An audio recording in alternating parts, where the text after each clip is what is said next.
بادشاہ اپنی زندگی کے آخری ایام میں معدے کی بیماریوں کا شکار ہو گیا تھا، جسمانی کمزوری کے باعث صاحب فراش رہا۔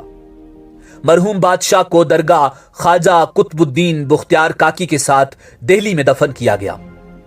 مزار سنگ مرمر کا بنا ہوا ہے، جہاں مغل بادشاہ بہادر شاہ اول اور شاہ عالم ثانی بھی مدفون ہیں۔ ناظرین، شاہ اکبر ثانی کے بعد سلطنت مغلیہ کے آخری حکمران ابو المظفر سراج الدین محمد بہادر شاہ غازی المعروف بہادر شاہ ظفر تھے۔ ناظرین، بہادر شاہ ظفر اکبر شاہ ثانی کا دوسرا بیٹا تھا جو لال بائی کے وطن سے تھا۔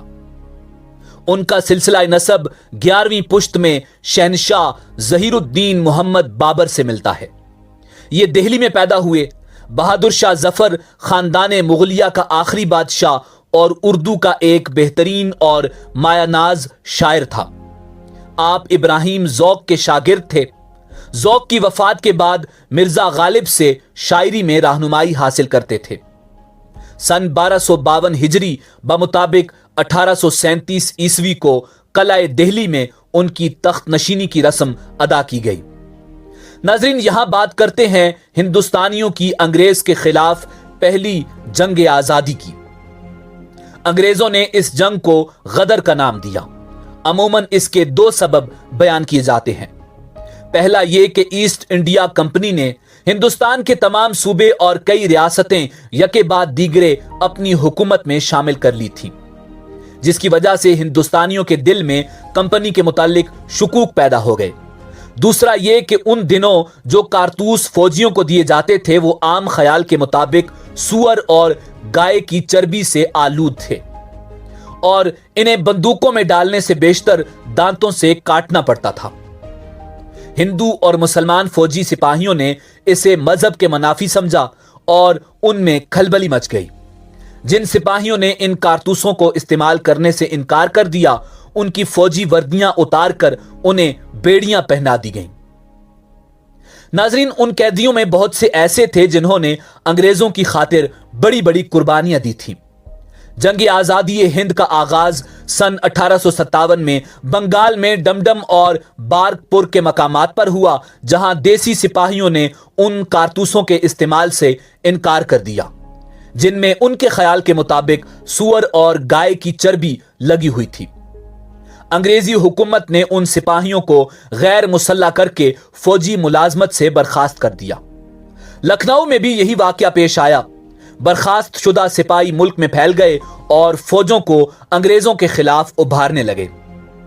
9 مئی سن 1857 کو میرٹھ میں سپاہیوں نے چربی والے کارتوس استعمال کرنے سے انکار کر دیا۔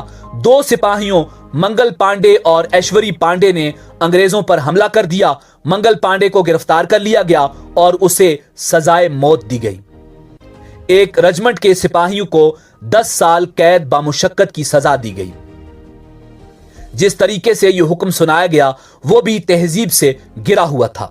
دیسی سپاہیوں نے انگریز افسروں کو ہلاک کر کے ان قیدیوں کو آزاد کروا لیا اور میرٹھ سے دہلی کی طرف بڑھنے لگے۔ میرٹھ کے سپاہیوں کی دہلی میں آمد سے دہلی کی فوجیں بھی بگڑ گئیں اور دہلی کے مغل تاجدار بہادر شاہ ظفر کی تخت نشینی کا اعلان کر دیا گیا۔ ناظرین، اس اعلان کے بعد بغاوت کی آگ دور تک پھیل گئی۔ یہی بغاوت بعد میں مغلیہ حکومت کے زوال کا سبب بنی۔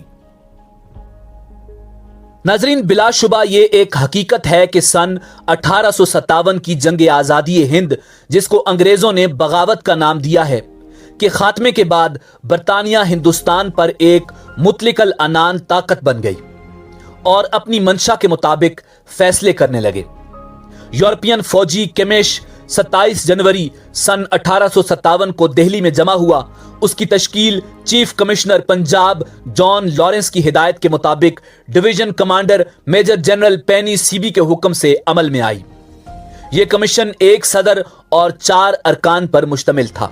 سرکار کی جانب سے وکیل استغاثہ میجر ایف جے ہیروٹ ڈپٹی جج ایڈوکیٹ جنرل تھے۔ عدالت کا اجلاس مقررہ تاریخ سن 1857 کی 27 جنوری کو دن کے 11 بجے بہادر شاہ ظفر کے مقدمے کی سماعت کے لیے لال قلعہ دہلی کے دیوان خاص میں شروع ہوا۔ بہادر شاہ ظفر پالکی میں بٹھا کر 60ویں رائفلز کے جوانوں کی حراست میں فوجی عدالت میں پیش کیا گیا۔ 82 سالہ ضعیف و ناتواں شہنشاہ کو ایک قیدی کی حیثیت سے قریباً 1.5 گھنٹہ تک کھڑا رکھا گیا۔ بہادر شاہ ظفر پر مقدمہ چلایا گیا کہ ہندوستان میں برطانوی حکومت کا وظیفہ خوار ہونے کے باوجود اس نے دہلی میں باغیوں کی مدد و نصرت کی شورش برپا کی، جرم کا ارتکاب کیا، ہندوستانی عوام کو جان بوجھ کر جنگ اور بغاوت میں دھکیل دیا، یورپین عوام کا قتل عام کیا۔ سرکاری وکیل نے کہا کہ قیدی کو سزا دی جائے، مگر لیفٹیننٹ جنرل آر چیڈل ولسن نے بہادر شاہ ظفر کو اما دے دی تھی۔ جب بہادر شاہ ظفر سے جرم کا پوچھا گیا تو کچھ دیر تک خاموشی اختیار کی اور کہا تو صرف اتنا کہا کہ نہیں، یہ جھوٹ ہے۔ ناظرین، یہ مقدمہ 21 دن تک چلتا رہا۔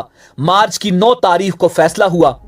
قریب 18 مشتبہ چشمدید گواہ پیش کیے گئے، 200 کے عسکری دستاویزات پیش کیے گئے جن کا تعلق بہادر شاہ ظفر سے تھا۔ 29 مارچ سن 1857 کو بہادر شاہ ظفر کو قومی مجرم قرار دے کر بدترین مثال قائم کی گئی اور رنگوں بھیج دیا گیا، جہاں ان کی وفات مورخہ 2 نومبر سن 1862 کو ہوئی۔ ان کے 2 بیٹوں اور 1 پوتے کو گولی سے اڑا دیا گیا۔ دہلی پر انگریزوں کا قبضہ ہو جانے سے ہر جگہ جنگ آزادی کی رفتار مدھم پڑ گئی۔ مارچ 1858 میں لکھنؤ پر دوبارہ انگریزوں کا قبضہ ہو گیا۔ یہاں بھی ظلم و ستم کا خوفناک باب دہرایا گیا۔ دہلی، لکھنؤ، کانپور اور جھانسی کے علاوہ چند اور مقامات بھی انگریزوں کے تصرف میں آ گئے۔ جنگ آزادی کا نعرہ انگریزوں کو ہندوستان سے نکال دو تھا، اس لیے اس میں تمام ایسے عناصر شامل ہو گئے جنہیں انگریز سے نقصان پہنچا تھا۔ متضاد عناصر ایک مشترکہ دشمن کے خلاف یکجا تو ہوئے تھے، مگر وطنیت اور قومیت کے تصورات سے ناآشنا تھے۔ ان میں مفاد پرست فتنہ پرداز لوگ بھی شامل تھے جنہوں نے مذہب کے نام پر تفرقہ ڈالا۔ دکانداروں کو لوٹا گیا۔ کسی گھر یا محلے کو لوٹنے کے لیے یہ افواہ کافی تھی کہ یہاں گورا یعنی انگریز چھپا ہوا ہے۔ ناظرین، بہادر شاہ ظفر، جس کی بادشاہت کا اعلان باغی سپاہیوں نے کر دیا تھا، اور پھر بادشاہ نے اعلان کیا، ہاں میں ہندوستان کا بادشاہ ہوں اور آپ لوگ ہندوستانی فوج کے سپاہی، آج میں اپنی تخت نشینی کا اعلان کرتا ہوں۔ آج کے بعد ایسٹ انڈیا کمپنی کو کوئی خراج کی رقم نہیں دے گا، اور ہم یہ بھی اعلان کرتے ہیں کہ یہ فرنگی ہماری مملکت ہند سے نکل جائیں۔ سپاہیوں کے نام لکھ کر تنخواہیں مقرر کر دی گئیں۔ مغل خزانہ ویسے تو خالی تھا، مگر وطن کی محبت میں ملے ہوئے مہارانا پرتاب اور بادشاہ اکبر اور شیوا جی کی اولادوں کو ایک ہونے پر مجبور کر دیا۔ بہادر شاہ کو جنگ آزادی کا سربراہ مقرر کیا گیا اور رقم بادشاہ کی نظر کی، جس سے سپاہیوں کو تنخواہیں دی جانے لگی۔ فوج تو مل گئی مگر ایسا سپہ سالار نہ مل سکا۔ ناظرین، یہ جنگ مقررہ وقت سے پہلے شروع ہو گئی تھی، اس لیے جھانسی کی رانی تانتیا توپی بہادر شاہ ظفر میں سے کوئی بھی تیار نہ تھا اور غداروں کی بھی کوئی کمی نہ تھی۔ جھانسی کی رانی کو شکست ہوئی، اس کے بعد وہ مر گئی۔ تانتیا توپی لاپتہ ہو گئے۔ سارا بوجھ ایک لاغر اور ضعیف بادشاہ کے سر پر آن پڑا۔ جنگ میں مرزا ابو بکر کو سپہ سالار بنا کر بھیجا گیا، جو بہت اچھا لڑ رہا تھا، مگر غداروں نے اس کو شراب پلا دی، جس کی وجہ سے جنگ میں مغل سلطنت کی فوج ہار گئی۔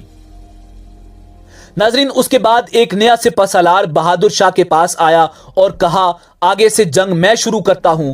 اس نے بہادر شاہ ظفر کو دہلی چھوڑنے کی درخواست کی اور کہا کہ دوبارہ حملہ کر کے دہلی فتح کر لیں گے، مگر تقدیر سمجھیں یا مغل بادشاہ کا شہر دہلی سے لگاؤ۔ بادشاہ نے جانے سے انکار کر دیا اور مقبرہ ہمایوں میں پناہ لی۔ بعد ازاں بادشاہ کے قریبی غدار حکیم احسن اللہ نے انگریزوں کو بادشاہ کا پتہ بتا دیا، جس سے بادشاہ کو گرفتار کر لیا گیا۔ ناظرین، یوں مغل سلطنت کا سورج غروب ہو گیا اور فرنگی راج شروع ہو گیا۔ ناظرین، اس بات میں کوئی شک نہیں کہ مغل بادشاہ بہادر شاہ ظفر جنگ آزادی ہند کی جان تھے۔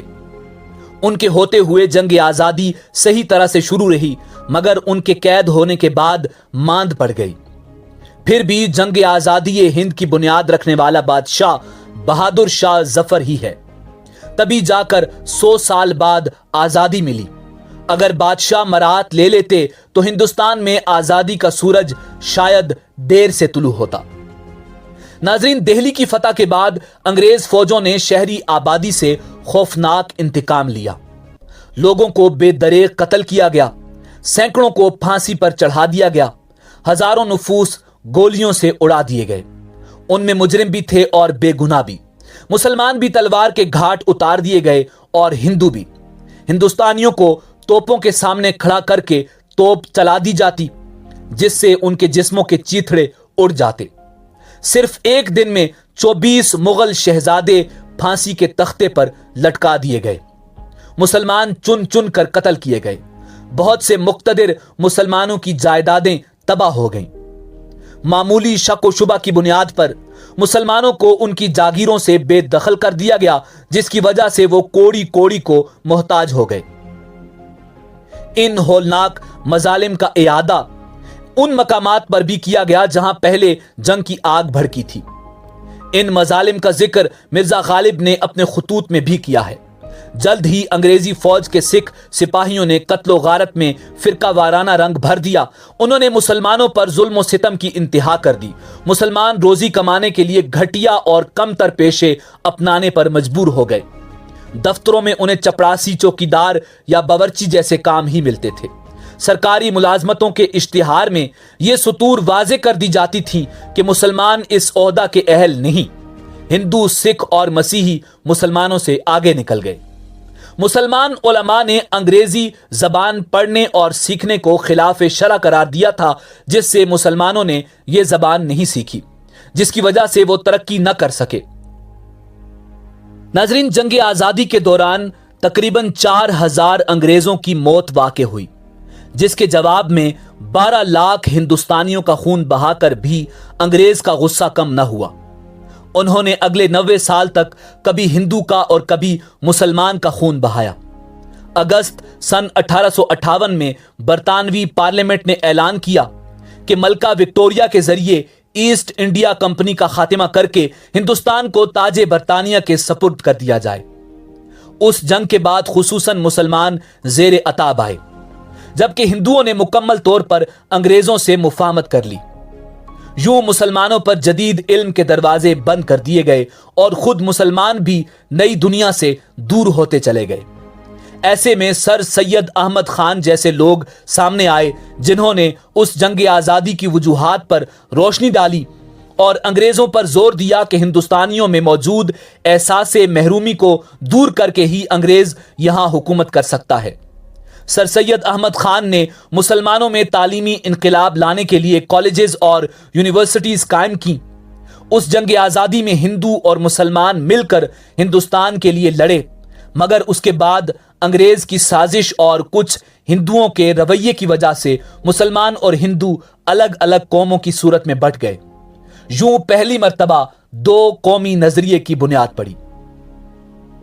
ناظرین، کہا جاتا ہے کہ سن 1857 میں انگریز میجر ہڈسن کے ہندوستان کے لیے بولے گئے توہین آمیز الفاظ، دم دمے میں ہم نہیں، اب خیر مانگو جان کی، اے ظفر ٹھنڈی ہوئی اب تیغ ہندوستان کی۔ ان الفاظ کا جواب بہادر شاہ ظفر نے عام ہندوستانی کے دل کی آواز کی شکل میں کچھ اس طرح دیا تھا: غازیوں میں بو رہے گی جب تلک ایمان کی، تختے لندن تک چلے گی تیغ ہندوستان کی۔ ناظرین، مغلیہ سلطنت کی داستان اختتام پذیر ہوئی۔ ناظرین، امید ہے کہ آپ کو ہماری کاوش پسند آئی ہوگی۔ جانے سے پہلے آپ کے لیے ہماری طرف سے مغلیہ سلطنت کے آخری حکمران بہادر شاہ ظفر کی آخری غزل تحفتاً پیش خدمت ہے۔ لگتا نہیں ہے جی میرا اجڑے دیار میں، کس کی بنی ہے عالم ناپائیدار میں، بلبل کو باغباں سے نہ صیاد سے گلا، قسمت میں قید لکھی تھی فصل بہار میں۔ کہہ دو ان حسرتوں سے کہیں اور جا بسیں، اتنی جگہ کہاں ہے دل داغدار میں۔ ایک شاخ گل پہ بیٹھ کے بلبل ہے شادمان، کانٹے بچھا دیے ہیں دل لال آزار میں۔ عمر دراز مانگ کے لائے تھے 4 دن، 2 آرزو میں کٹ گئے 2 انتظار میں۔